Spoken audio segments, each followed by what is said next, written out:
Halo guys, David di sini dan di video ini saya bakal kasih 10 alasan kenapa Xiaomi adalah brand teknologi yang terbaik. Kemarin-kemarin kita udah pernah ngebahas 10 alasan soal Samsung sama Apple juga ya. Ini episode yang ketiga dan Xiaomi yang kita jadiin topik karena yang request juga banyak banget. Buat episode keempat nanti tulisin aja siapa yang mau kita bangga-banggain. Oke, sekarang langsung kita mulai aja. Alasan pertama kenapa Xiaomi adalah merek terbaik. Redmi Note 7, bukan HP-nya secara spesifik ya, tapi pengalaman soal HP itu. Yang stok barangnya super langka pas dia baru diluncurin. Abis mulu, goib, sampai beberapa bulan selanjutnya baru bisa normal. Saking menariknya fenomena itu sampai ada saya bikinin video berseri kayak sinetron loh. Episode awal saya nyari-nyari si Note 7 ke berbagai Mi Store di Jakarta, nggak ada. Terus ke ITC-ITC juga nggak ada. Kalau ada pun harganya udah dinaikin banget oleh yang jual. Terus endingnya si Redmi Note 7 baru ketemu pas saya nyari langsung ke pabriknya di Batam. Damn. Terus Anda masih ingat nggak susahnya berebut HP lewat sistem yang namanya flash sale? Yang dipopulerin oleh Xiaomi juga sampai bisa jadi konten video sendiri, berebut HP Xiaomi pas flash sale. Saya ingat sih masa-masa kelam itu. Buat sebagian orang mungkin alasan pertama ini malah bisa dianggap sebagai kelemahan ya, karena bikin konsumen repot itu nggak bagus, bukan di Redmi Note 7 doang, tapi beberapa HP Xiaomi lain juga sempet goib. Tapi buat sebagian yang lain, termasuk saya, pasti ada sedikit mikir sambil kagum gitu. Kok bisa ya ada HP yang ngeribetin banget buat dimilikin, jual mahal banget, tapi masih dibela-belain banget. Pasti value-nya tinggi banget. Soalnya kan kalau value-nya dari awal nggak tinggi ya mending cari yang lain, mau goib juga bodo amat. Saya yakin brand lain kayak Samsung, Oppo, Vivo pengen banget sekali-sekali ngerasain dikatain goib woi, karena produknya laku keras. Sampai sekarang cuma Xiaomi yang bisa kayak gitu. Alasan kedua, mungkin yang pertama tadi ada yang kurang setuju ya, tapi yang kedua ini pasti pada setuju. Sejak Xiaomi mulai jualan HP, harga yang dikasih bener-bener ngerusak harga pasaran. Masa spek HP yang biasanya dijual oleh brand lain 5 juta, Xiaomi bisa kasih dengan harga 3 juta itu nyari ribut. Xiaomi ngebuktiin kalau sebuah HP bisa dijual dengan harga lebih murah. Asal tahu cara motong-motong biaya yang nggak penting, kayak biaya iklan. Waktu itu Xiaomi memang pakai strategi marketing lewat forum-forum di internet doang, lewat Mi Fans yang bener-bener semangat buat ceritain produk Xiaomi ke teman-temannya yang belum tahu soal Xiaomi. Kayak saya dulu taunya lewat Kaskus sama lewat teman saya sih waktu itu, dia semangat banget, wih Xiaomi nih, dijual nih, sejutaan doang nih. Nggak perlu pakai artis, udah efektif. Waktu itu mereka juga nggak pakai toko offline, jadi nggak ada biaya maintenance dan lain-lain. Semua serba offline. Makanya HP mereka bisa murah. Kalau sekarang Xiaomi memang mulai ngiklan lewat artis, sama mereka juga udah banyak kebangun toko offline. Tapi ciri khas buat ngerusak pasarnya masih tetap kejaga banget. Sampai bikin pesaingnya pusing kali ya. Mereka lagi di zona nyaman, haha ini HP iklan lumayan mahal, jualnya dari harga modal, nggak masalah, nggak ada pilihan. Tapi tiba-tiba harus keluarin strategi baru, dan strategi baru ini yang bikin kita masuk ke alasan ketiga. Kalau sekarang Anda lagi pakai HP merek Realme, atau Honor, atau Samsung Galaxy M, merek yang juga fokusnya nyediain HP dengan value tinggi, kemungkinan itu merek-merek yang dibikin brand gede buat nyaingin Xiaomi. Hasil strategi baru yang kita sebutin di alasan kedua tadi. Realme dibuat Oppo, Honor dibuat Huawei, Samsung Galaxy M dari seri A. Kalau misalnya Oppo yang nurunin harga HP-nya atau Huawei diskonin HP-nya biar kayak Xiaomi, mungkin nggak biasa kali ya, nanti ada resiko dibilang, wih ternyata ambil untungnya gede juga. Ya nggak gitu juga sih, soalnya kan mereka ada iklan dan lain-lain. Ya biar strateginya nggak berubah daripada ngubah tradisi, mending bikin merek baru. Jadi kalau Xiaomi nggak ada, mungkin yang namanya Realme itu nggak ada. Lanjut ke alasan keempat, produk Xiaomi itu sedikit, jelas banget tingkatannya. Nih, kalau kita liatin situs Xiaomi Indonesia nih ya, HP-nya ada Mi 10 buat yang sultan banget, budgetnya 10 juta, terus di bawahnya ada Mi Note 10 sama yang Pro harganya 7-8 juta. Di bawahnya lagi ada Redmi Note 8 Pro yang harganya 3 jutaan, karena 5 jutaan itu nanggung. Merek lain juga dikit sih. Terus Redmi Note 8 2 jutaan, sama Redmi 8A Pro dan Redmi 8 yang harganya sejutaan. Levelnya jelas banget, nggak saling makan. Dan yang serunya semuanya kerasa worth it, kerasa siap semua gitu buat bersaing sama brand lain yang kelas harganya sama.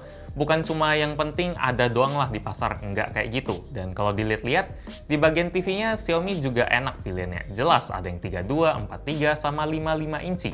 Alasan kelima, ngomong-ngomong soal TV, Xiaomi itu nggak cuma HP atau TV ya. Waktu itu saya sempat bikin satu video soal barang-barang dari Xiaomi di luar HP yang isinya ada TV, terus ada robot vacuum cleaner, ada ceret juga, ada bola lampu yang warna-warni, lampu yang bisa ngedeteksi gerakan, CCTV juga ada, sampai ke mesin pompa ban portable juga punya. Brand teknologi mana lagi coba yang punya portofolio produk sebanyak itu? Terus yang belum pernah kita bahas juga banyak banget. Ada vacuum cleaner, ada mesin cuci, ada sepeda, masker, ada, ya ini udah saya pakai sih, ada lampu meja, ada keran air dan dispenser sabun, ada handuk, tas, koper.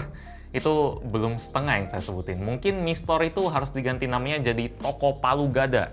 Apa yang lu mau gue ada, saking banyaknya produk yang mereka jual. Alasan keenam, barang-barang yang tadi dijual produknya nggak sembarangan punya. Coba Anda lihat ceret air mereka, yang desainnya kelihatan modern minimalis gitu. Terus lampu mejanya juga punya bentuk yang keren, kayak bukan buatan Cina gitu, dan fungsinya juga simple, tapi kena banget. Colokan listriknya ini juga cakep. Ini di studio ini banyakan pakai colokan listrik ini. Maskernya stylish, padahal barang-barang yang kayak masker atau colokan atau lampu gini harusnya bentuknya biasa aja, kita udah oke lah, soalnya fungsinya udah bagus dan harganya lumayan murah. Tapi nggak, produk Xiaomi walaupun murah tetap kelihatan berkelas, premium, masuk akal lah. Mungkin nggak semuanya murah kali ya, tapi semuanya masuk akal. Coba Anda sebutin produk Xiaomi apa yang desainnya jelek? Nggak banyak. Sampai sekarang kalau saya disuruh milih barang apapun antara produk Xiaomi atau produk dari merek yang belum terlalu pasti, saya milihnya Xiaomi aja, minimal nggak bakal jelek. Itu pola pikir yang saya terapin ke Apple juga sih. Biasanya produknya bagus soalnya, aman, tapi bedanya Xiaomi ini murah. Makanya Xiaomi sering disebut Apple dari timur, nggak mahal tapi tetap premium. Sama kayak sosisnya Kenzler juga lah, premium tapi harganya terjangkau banget. Jujur aja, nggak biasanya saya ngebahas makanan kayak gini, tapi pas ketemu sosis siap makan yang kualitasnya sebaik Kenzler Singles, saya jadi semangat buat ceritain ke Anda. Sosis Kenzler Singles ada 3 varian, yaitu original, mini, dan keju. Ciri khas dari sosis Kenzler Singles, kulitnya nggak perlu dikupas karena dia kebuat dari kolagen sapi, bukan plastik. Dan pastinya halal. Sosisnya bisa tahan 6 bulan di kulkas yang bagian bawah, yang chiller, jadi praktis buat disimpan, nggak perlu di freezer. Dan istimewanya lagi, Kenzler Singles ini ternyata seru juga kalau dimakan dingin. Istilahnya ada sensasi dingin lebih krek gitu. Kenzler Singles cocok buat dimakan langsung atau mau dijadiin topping atau dijadiin campuran nasi goreng, mie, roti, apapun, bebas. Anda bisa beli Kenzler Singles di minimarket kayak Indomaret, supermarket, atau bisa beli online di Kenzler Official Store yang linknya ada di deskripsi video ini. Lanjut ke alasan ke-7 yang harus ada, yang nggak mungkin ketinggalan di video yang muji Xiaomi. Tiap ngomongin keunggulan Xiaomi, Mi Fans harus disebut. Saya salut banget sama Mi Fans. Pertama kali saya ngerasain langsung aura-aura mereka tuh pas acara launching Xiaomi apa gitu.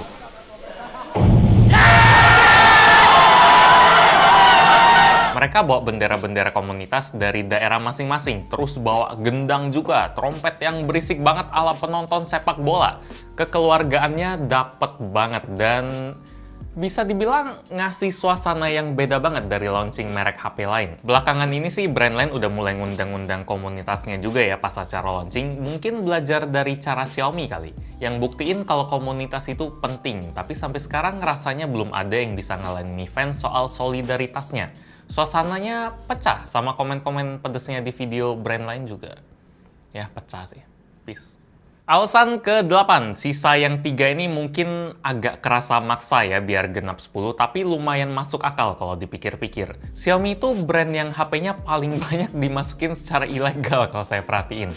Banyak yang BM, garansi distributor. Sampai Xiaomi harus bikin stiker khusus buat HP resmi mereka. Yang ada tulisan garansi resmi sama kami buatan Indonesia itu, saya nggak tahu ya brand lain kena dampak yang gede atau enggak dari barang BM. Apakah HP Samsung banyak yang BM di pasaran, apakah Oppo banyak, Vivo itu entahlah.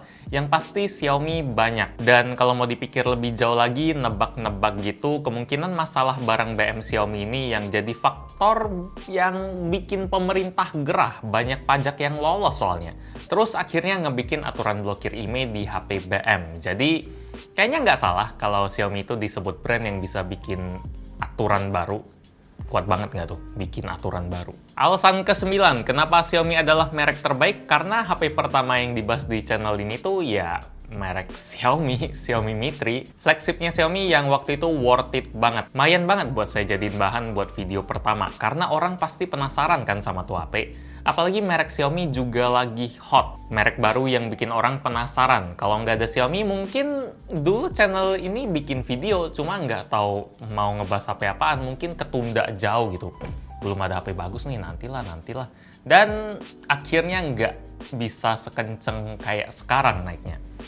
Ya, jadi mungkin Xiaomi adalah faktor gadgetin bisa maju juga kali. Dan alasan ke-10, Xiaomi Indonesia punya bos yang keren, Alvin Che, yang tahan banget megangin Xiaomi Redmi Note 8 sama Redmi Note 8 Pro sepanjang video interview yang durasinya 27 menit.